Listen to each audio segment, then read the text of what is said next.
नमस्ते। तो कैसे हैं आप सब? आशा करती हूँ कि सभी अच्छे होंगे और मैं भी अच्छी हूँ। तो चलिए इस ब्लॉग को यहीं शुरू करते हैं श्री राधे रानी का नाम लेके। राधे राधे। तो यहाँ पर जो गेट था ना उसको करवा दिया पूरे से ब्लॉक, क्योंकि रोड जो है ना बहुत ज़्यादा ऊंचा हो गया है, जिसकी वजह से जितना भी घर पहले का बना हुआ है ना सारे के सारे डाउन जा रहे हैं। और यहाँ पे थोड़ा बहुत कलाकारी कर रही थी मैं, लेकिन धूप इतनी तेज़ थी फिर मैं भाग गई यहाँ से। और यहाँ पे देखो ये फूल जो है गुलाब का, पता नहीं पड़ोसी के यहाँ जाएगा लग रहा है, इतना लंबा हो जा रहा है। तो यहाँ पे भी थोड़ा बहुत साफ़ सुथरा कर देंगे तो अच्छा लगेगा, बैठने के लिए हो जाएगा सही गर्मी के दिनों में। क्योंकि यहाँ पे जो अमरूद का पेड़ है ना, इससे बहुत ठंडी ठंडी हवा लगती है। तो ये जो भसड़ मची है सबको साफ़ कर देने से ना फिर यहाँ बैठने लायक हो जाएगा। होगा तो फिर यहाँ पे देखते हैं ढलाई क्या बोलते हैं उसको, नीचे ज़मीन बनवा देंगे तो और अच्छा रहेगा। वो जो पानी पटाना घास निकालना वगैरह काम जो रहता है ना वो सब छुटकारा मिल जाएगा। तो इसलिए यहाँ से गेट ब्लॉक कर दिया, बिल्कुल भी अच्छा नहीं लग रहा था। और रामू काका तो हूँ ही मैं, अब गेट कीपर भी हूँ। भाई गया गेट खोल के चिल्लाते चला गया, दीदी गेट लगा लेना। मैं किचन से दौड़ गई गेट लगाने के लिए। बताओ कैसे कैसे बुद्धिजीवी रहते हैं। तो खैर कोई नहीं। और फिर मैं गेट लगा करके फिर चली गई मैं किचन, जो कि हमारा मेन घर है। हाँ, पूजा पाठ झाड़ू पोछा करने के बाद हम लोग वहीं मिलते हैं, ठीक है। सुबह से लेकर शाम, शाम से लेकर रात तक बस किचन किचन किचन। और यहाँ पे मैंने आलू छिल के जो भसड़ मचाई है बता नहीं सकती हूँ। तबीयत जवाब देते जा रही है धीरे धीरे, कौन सा फीवर हुआ है पता नहीं। शायद बीमारियों को मुझसे ही मोहब्बत हो रखी है, जाने का नाम ही नहीं लेता है। तो मैंने यहाँ पे सिर्फ बोला देखो भाई आज मैं बहुत सिंपल खाना, रोज़ तो मैं अच्छे से बना देती हूँ, आज तो मेरे से नहीं हो पाएगा। क्योंकि बहुत सर्दी से सर वर्द भारी हो रखा है, बॉडी पेन है, फीवर अलग ही है।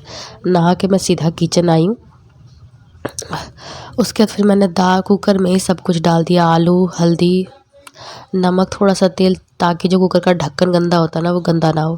क्योंकि ढक्कन साफ़ करने में ना दिमाग का ढक्कन खुल जाता है कसम से, मतलब पूरा कुकर घिना जाता है यार। इसलिए तेल थोड़ा डाल दो ना तो फिर वो क्या होता है कुकर गंदा नहीं होता है। और यहाँ मैं फिर जुगाड़ करने लगी रात के लिए। मम्मी आवाज़ मार के बोलती है ओए काला वाला चना फुलने डाल देना। ये क्लिप बेशक पहले की है, कल नहीं परसों की होगी, क्योंकि तबीयत ठीक है नहीं मेरी। ब्लॉग ही खुद एक दिन बाद एक दिन आती है, पता नहीं क्या ही हो रहा है। खैर जो भी हो, आप लोग का प्यार सपोर्ट सब है मेरे साथ, मेरे को पता है। तो एक ना एक दिन ज़रूर कुछ होगा अपना टाइम आएगा रे बाबा। अब यहाँ मैं मम्मी से पूछ रही हूँ ओए देखो मम्मी और दे दो क्या। मम्मी बोली थोड़ा सा और दे दो, क्योंकि मेरा मिठवा भी है ना वो भी खा लेता है। तो यहाँ मैंने रात का भी जुगाड़ लगा दिया, क्योंकि सब्जी खा खा के सब पूरा मतलब पूरा पगला से गए हैं, बोरा से गए हैं। तो यहाँ पे मैंने पानी डाला 1 गिलास, कुछ नहीं हुआ। 5 मिनट के बाद उठा के देखती हूँ ढक्कन, देखती हूँ सारा पानी पी लिया है ये चना। यानी कि चना भी लगता है बहुत सालों से प्यासा था, ऐसे भी गर्मी बहुत हो रही है ना। फिर जाकर के भर के मैंने पानी दिया। और ये जो बर्तन धुल के रखे थे इसको मैं पानी बस पोछा पाछा, कुछ नहीं यार सच बोल रही हूँ, मेरी हालत बहुत ख़राब हो रखी है। अभी जो वॉइस ओवर कर रही हूँ ना उसकी भी हालत नहीं कि मैं वॉइस ओवर करूँ, लेकिन क्या करेंगे करना पड़ता है। तो बहुत शॉर्टकट खाना बनाने वाली थी, और इसलिए भी शॉर्टकट बना दिया कि मेरे हस्बैंड खाना नहीं खाएंगे तो उतना तामझाम नहीं होता है। बस कुकर में ही दाल डाला, आलू डाला, चोखा बन जाएगा। और फिर करेला दम तोड़ा था डलिया में। मम्मी बोलती क्या चाहती है, आखिरी सांस ले ले, सिम तो तुम सुखा के फेंक दी, इसको भी फेंक दोगी क्या। मैंने कहा देखती हूँ कहाँ तक शरीर को खींच सकती हूँ। शरीर तो कहता है अब मेरे को बेड पे लेटा दे, अब मेरे से खड़ा नहीं हुआ जा रहा, अब मैं करे रुक जा, सब भूखे रहेंगे घर में क्या, थोड़ी देर और मेरे साथ खड़े रहे। ऐसी सिचुएशन हो जाती है कभी कभी। तो खैर कोई नहीं। इधर से भाई आवाज़ मारता है चाय मिलेगा क्या दीदी। मैंने कहा चल, गेट खोल के भाग गया, ऊपर से गेट कीपर बना दे, गेट लगा लो, बाहर से क्यों नहीं लगाया। अच्छा ठीक है चाय पिला दो। मैंने कहा खाना वाना बने तो उसका मस्त बना के पियेंगे बैठ के आराम से, क्योंकि चाय जो है ना आराम आराम से पीने की चीज़ है। हड़बड़ में मुंह भी जल जाता है, टेस्ट का ही पता नहीं चलता और एक कांड भी हो जाता है। तो ये सब भसड़ सब जो मचा रही हूँ ना उसके बाद मैं एक ही बार में समेटूँगी। और मेरे घर में जो सब्जी सब जो आते हैं ना प्लास्टिक में, अलग अलग प्लास्टिक में करके, वो बहुत काम में आते हैं। उसी में मैं जितना भसड़ मचाती हूँ ना उसी प्लास्टिक में भर के रखती हूँ, इसलिए मेरे घर में ज़्यादा प्लास्टिक आते हैं। क्योंकि सब्जी जो है ना अलग अलग, करेला अलग पन्नी में, आलू अलग पन्नी में, मिर्च अलग पन्नी में। पता नहीं दुकानदार भैया के पास लगता है बहुत सारा पन्नी होगा। खैर कोई नहीं, मेरा काम तो हो जाता है ना। ऐसे पन्नी का भी तो कैरी बैग ये जो प्लास्टिक आते हैं इसका भी शायद 1 रुपया लगता है।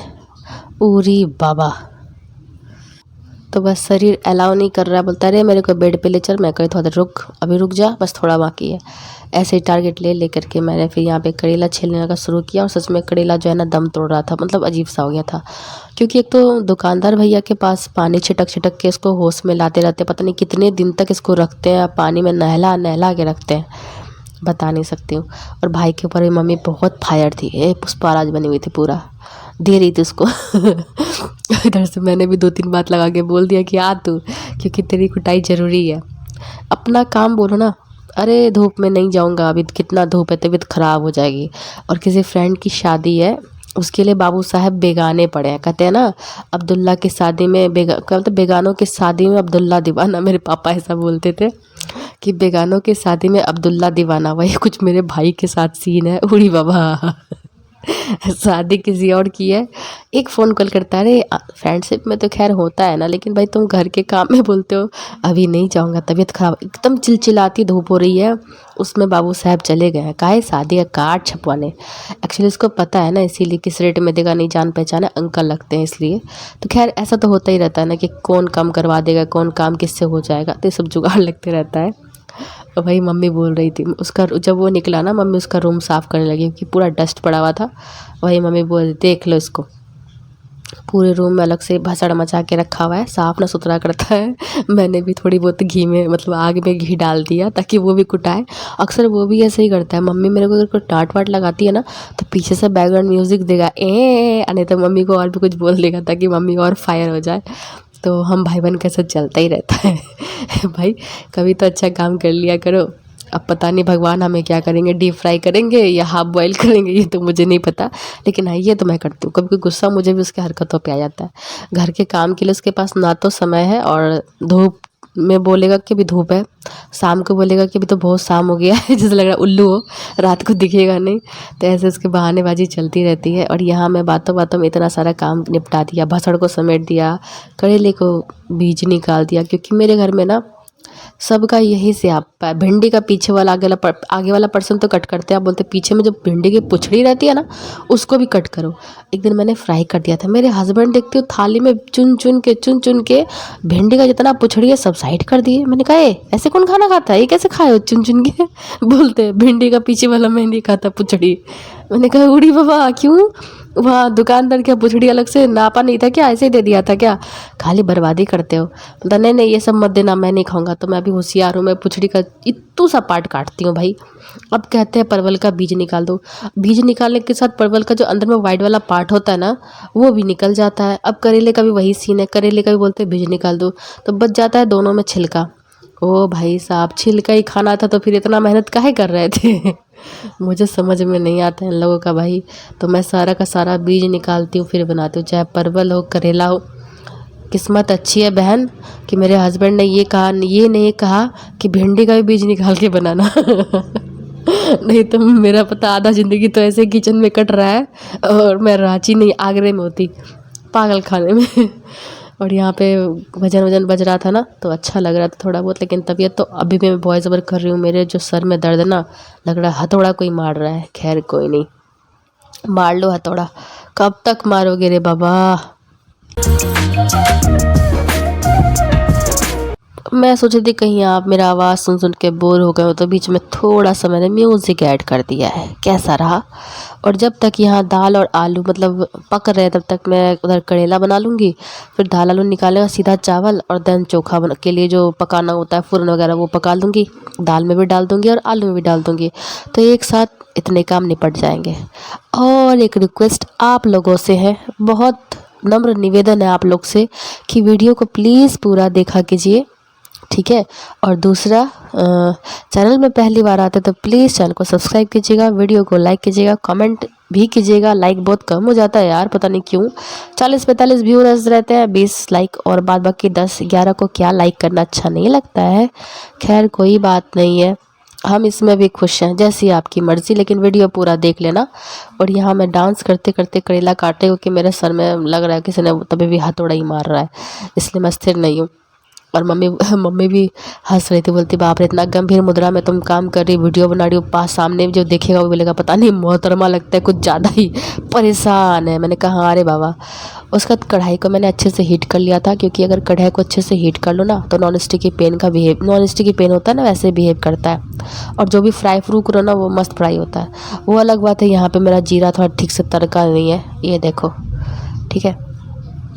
और इसलिए मैं कढ़ाई को बहुत ख़तरनाक वाला गर्म करती हूँ उसके बाद। और तेल से मेरे को बहुत डर लगता है, उड़ी बाबा ऐसे छिटकता है ना बता नहीं सकती हूँ।